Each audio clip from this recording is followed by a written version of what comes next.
तो एक्सरसाइज 6.1 तक 6.1 कर रहे थे, सॉरी 1 2 3 हो गया था। क्वेश्चन नंबर 4 है। क्वेश्चन नंबर 4 क्या है, देखिए कि in figure 6.16 if x plus y is equal to डब्ल्यू प्लस जेड।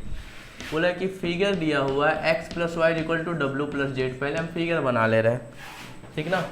इस तरह से ये फिगर है, यहाँ पे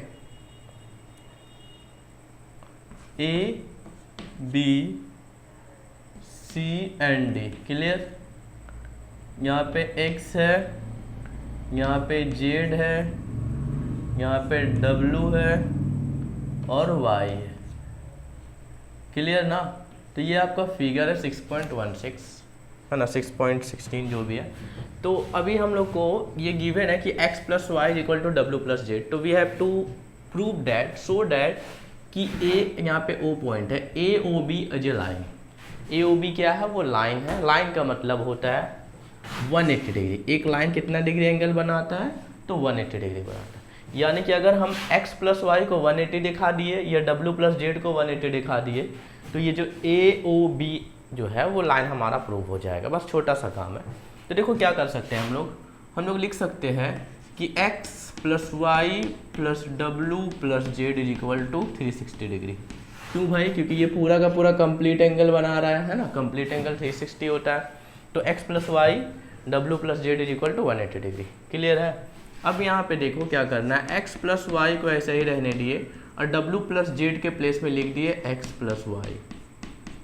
क्यों लिखे, क्योंकि यहाँ पे गिवन है, यहाँ पे हम लोग मेंशन कर देंगे कि गिवन, ये मेंशन कर दिया हम लोग। या फिर आप x प्लस वाई के प्लेस में w प्लस जेड लिखो, डजेंट मैटर। तो यहाँ पे x 2x और y 2y is equal to 360। तो यहाँ से 2 कॉमन हो जाएगा, तो x प्लस वाई और यहाँ से 360। तो x प्लस वाई और यहाँ से 360/2, तो ये हो जाएगा 180। तो x plus y is equal to 180 degree. तो हमें यही प्रूफ करना था। इससे हमारा आप लिख सकते हैं कि hence A O B is a line, hence A O B is a line. बस छोटा सा काम था, छोटा सा था, बस प्रूफ करने बोल देता तो हम लोग डर जाते हैं, ठीक ना। अब क्वेश्चन नंबर 5 है, ये थोड़ा सा आपको दिक्कत दे सकता है, क्वेश्चन अच्छा भी है। तो इस डायग्राम को हम लोग मिटाते हैं, इसके प्लेस में ये वाला बनाते हैं। तो डायग्राम में कुछ इस तरह से है कि एक पी ओ और यहाँ पे क्यू, ठीक ना, लाइन है। अब यहाँ से एक ऊपर गया है, ये आर है हमारा, वो 90 डिग्री है। और फिर इस तरह से एक एस गया है, क्लियर है।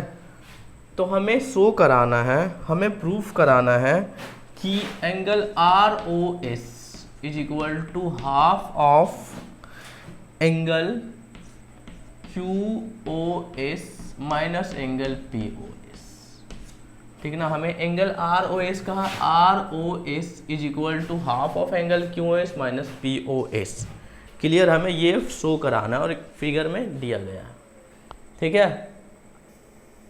तो सब कुछ क्लियर दिख रहा है। अब देखो क्या करना है, इसको हम मिटा देते हैं पहले। 5 नंबर है, तो ये हमें प्रूफ कराना। अच्छा, हम ऐसा लिख सकते हैं, हम लोग क्या लिख सकते हैं, हम लोग लिख सकते हैं कि एंगल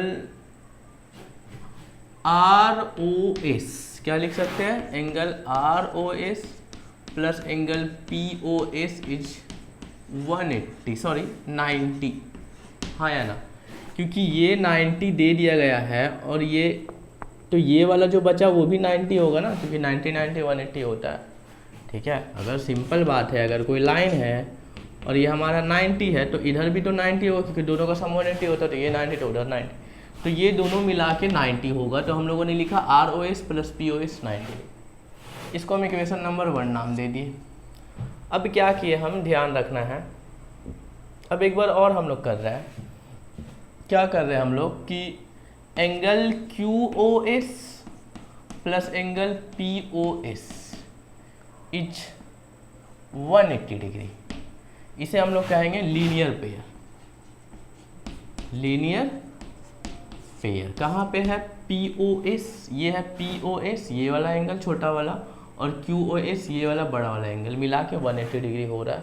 देखो हम ना 3 एंगल यहाँ पे दिया हुआ, ROS, QOS और POS। हम सिर्फ इसके अलावा कोई बात ही नहीं कर रहे। देखो ROS, POS, QOS, POS, यही, ठीक है ना। इसके अलावा और भी एंगल्स हैं जिसके बारे में हम लोग बात नहीं कर रहे, जैसे कि POR बड़ा वाला या QOR, उसके बारे में बात नहीं कर रहे। अब देखो करना क्या है कि QOS तो एज इट इज है, ये भी एज इट इज है, बट यहाँ पे 180 को हम लोग लिख सकते हैं 90, हाँ या ना। अगर हम बोल दिए 10 को 2 × 5 लिख दिए तो क्या गलत है, क्योंकि आएगा तो उतना ही, ठीक है। तो हम 180 को क्या लिख दिए 2 × 90, क्योंकि 90 × 2 वो इसको तोड़ दिए, फैक्टर कर दिए। ऐसा इसलिए किए क्योंकि ये 2 का 2 यहाँ पे रहेगा, 90 के प्लेस में ROS प्लस POS यहाँ पे लिख सकते हैं, angle ROS plus angle POS। समझ में आई बात? और यहाँ पे हम लोग रीजन भी लिखेंगे फ्रॉम 1। क्या रीजन लिखेंगे? इसलिए फ्रॉम 1 इक्वेशन का नाम लिया यहाँ पे कि angle QOS plus angle POS twice of angle ROS plus POS। ऐसा हम लोग किए, 90 के प्लेस में ये लिखे क्योंकि ये इज इक्वल टू 90 है, तो 90 इज इक्वल टू ये होगा, तो यहाँ पे हम लिखे, इसलिए 180 को 2 × 90 किए। अब यहाँ से हो जाएगा QOS प्लस एंगल POS। अब ये 2 जो है ना, इसके साथ भी इंटू होगा, इसके साथ भी इंटू होगा, ये सब पता है ना, बेसिक कैलकुलेशन है। तो twice of angle ROS twice of angle POS, तो angle QOS plus angle POS। और देखो POS यहाँ पे भी और यहाँ पे भी POS, हमें ROS चाहिए तो RS को यहीं रहने देते हैं और ट्वाइस ऑफ एंगल POS को इधर कर देते। थोड़ा सा ध्यान देना होगा, समझ में आ जाएगा, उतना भी हार्ड नहीं है। तो अब यहाँ पे देखो QOS तो एज इट इज रहा, ये 1 POS है और ये -2 POS, मतलब जैसे कि x - 2x, तो -x होगा ना, तो उसी तरह से यहाँ पे minus angle POS is equal to twice of angle ROS, ठीक है। तो अब ये क्या हो जाएगा, ये 2 कहाँ चला जाएगा? नीचे। तो इसे हम लोग ऐसे भी लिख सकते हैं 1/2 angle QOS minus angle POS, और यहाँ से bracket is equal to angle ROS, यानी कि angle ROS is equal to half of angle QOS minus angle POS। ये हमारा प्रूव हो गया, ठीक है। तो ये वाला थोड़ा सा आपको 1-2 बार और देखना है, समझना है, तो आपको समझ में आएगा, थोड़ा सा प्रैक्टिस करना पड़ेगा। बस यहाँ पे है कि ROS और POS 90 लिए, और मतलब जो एंगल यहाँ पे बोला है प्रूफ करने के लिए, ROS, QOS और POS के अलावा हम लोग कोई भी नहीं लिए, है ना। कोई भी दूसरा क्वेश्चन जो एंगल्स है वो, उसके बारे में हम लोग बात नहीं किए। तो फिर यहाँ पे 180 से 2 × 90 के 90 के प्लेस में ये किया, फिर सारा बेसिक कैलकुलेशन ROS के एक जगह रखने दिए, क्योंकि हमें ROS is equal to something चाहिए QOS और माइनस POS, इसलिए ऐसा काम हुआ, ठीक है। अगर समझ में नहीं आया तो आप प्लीज़ हमें कमेंट करके ज़रूर बताएं। क्वेश्चन नंबर लास्ट है, वो भी अच्छा क्वेश्चन है, इसको हम मिटा देते हैं।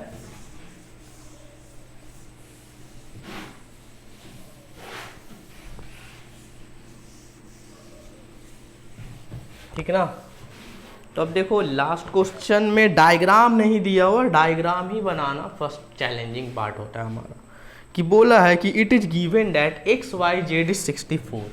हम लिख लेते हैं एंगल XYZ जो है वो 64 है, ठीक है भाई, XYZ 64 है।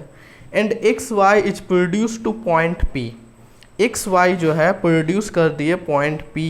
Draw a figure from the given information if रे YK बाइसेक्ट ZY पे and XYQ and reflex QY, angle QY पे। ये जरा भी नहीं समझ में आया होगा, बट हम समझाएंगे कि पहले डायग्राम बनाते हैं। तो मान लो ये X है, ये Y है और ये Z है, थोड़ा अच्छा से लिख लेते हैं। XYZ हमारा है 64, ठीक ना। आप इसको ट्राइंगल से भी बना सकते हो, कोई दिक्कत नहीं है, XYZ। फिर बोला कि and x y is produced to point P, यानी कि जो एक्स वाई है इसको हम पी तक बढ़ा दे रहे हैं, मान लो ये पॉइंट पी, ठीक ना। अच्छा एक्स वाई बोला, अगर वाई एक्स बोलता तो हम लोग आगे जाते, ऊपर जाते, ठीक है, माफ करो। तो अगर वाई एक्स बोलता तो ऊपर चल जाते, बट यहाँ पे एक्स वाई है तो नीचे जाना है। ये प्रोड्यूस करने का हमेशा ट्राइंगल में आएगा, ध्यान रहे। फिर बोला कि draw figure from the given information if ray Y Q bisect Z Y P. एक रे है जो जेड वाई पी कहाँ पे है, जेड वाई पी, ये वाला जो एंगल है इसको एक रे है जिसका नाम है वाई क्यू, वो बाइसेक्ट कर रहा है, यानी कि ये एंगल और ये एंगल आपस में इक्वल हुआ। फाइंड एक्स वाई क्यू, हमें क्या क्या निकालना है, हमें एक्स वाई क्यू निकालना है, और रिफ्लेक्स एंगल, रिफ्लेक्स एंगल पता ही होगा क्या होता है, angle Q Y P, Q Y P, ठीक है। तो हम लोग अभी धीरे धीरे पहले डायग्राम को समझेंगे क्या होता है। तो यहाँ पे वाई क्यू जो है वो बाइसेक्ट कर रहा है जेड वाई क्यू, तो हम लोग लिख दिए Y Q bisect Y Q bisect angle Z Y P. तो इसलिए हम लोग लिखेंगे कि पी वाई क्यू कौन है, P Y Q is equal to Z Y Q, equal होगा, इसको हम लोग ले लिए नाम ए, इसको नाम दे दिए हम लोग ए, ये दोनों, ठीक ना। अब हमें क्या निकालना, हमें एक्स वाई क्यू निकालना, तो एक्स वाई क्यू यानी कि ये वाला एंगल निकालना, ये वाला एंगल, ठीक है। तो ये एंगल निकालने के लिए हम लोग को X Y Z plus Z Y Q करेंगे, तो दोनों को सम करेंगे तो आ जाएगा। तो देखो ये जो एक्स पी है ये एक स्ट्रेट लाइन है, तो ये एंगल और ये एंगल तीनों का सम कितना होगा 180 डिग्री। तो लिख लेते हैं हम लोग 64 plus angle A is equal to 180 degree, या फिर आप अच्छा से लिखो सबका नाम बाकायदा, angle P Y Q plus angle Z Y Q plus angle X Y Z is equal to 180 degree. तो पी वाई क्यू ए है, जेड वाई क्यू ए है, एक्स वाई जेड 64 है। हम बस ये उम्मीद कर रहे हैं कि ये सब आपको कैलकुलेशन आ रहा है, ये प्लस का उधर गया तो क्या हो गया, माइनस हो गया। तो 2a इज इक्वल टू जब हम इसको सब्सट्रैक्ट करेंगे तो 116 हो जाएगा। तो a का वैल्यू आ जाएगा 116/2, डेट मीन्स 58 ना। तो यानी कि ये जो हमारा है वो 58, तो ये भी 58। तो हमें निकालना है क्या, एक्स वाई क्यू निकालना है। तो X Y Q is equal to क्या हो जाएगा, angle X Y Z plus angle Z Y P, ठीक ना। तो हो जाएगा 64 प्लस 58, तो ये इसको हम लोग 2 दे दिए तो 60 हो गया, और यहाँ पे 122, ठीक ना। एक आ गया मेरा X Y Q, angle X Y Q ये आ गया हमारा। अब हम लोग reflex angle Q Y P, तो reflex angle Q Y P ये एंगल है, तो ये हमारा रिफ्लेक्स नहीं, ये एक्यूट है। ये वाला जो एंगल बच रहा है यही है रिफ्लेक्स एंगल। अभी हम लोग क्वेश्चन नंबर 1 में भी बनाए थे ना इस तरह से, रिफ्लेक्स एंगल COE। तो देखो फिर से समझ लो, अगर कोई नहीं समझा है तो मान लो ये A है, ये O है और ये B। तो अगर सिर्फ AOB बोला तो हम लोग ये निकालेंगे, बट अगर बोल दिया रिफ्लेक्स एंगल AOB तो वी हैव टू फाइंड ये, यानी कि reflex angle AOB is equal to क्या हो जाएगा 360 डिग्री माइनस एंगल AOB, ठीक है ना, ये वाला angle AOB।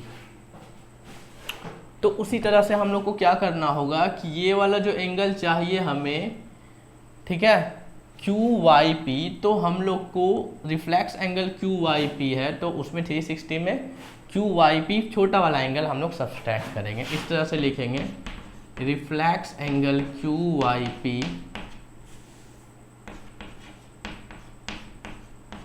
Is equal to 360 degree minus angle QYP।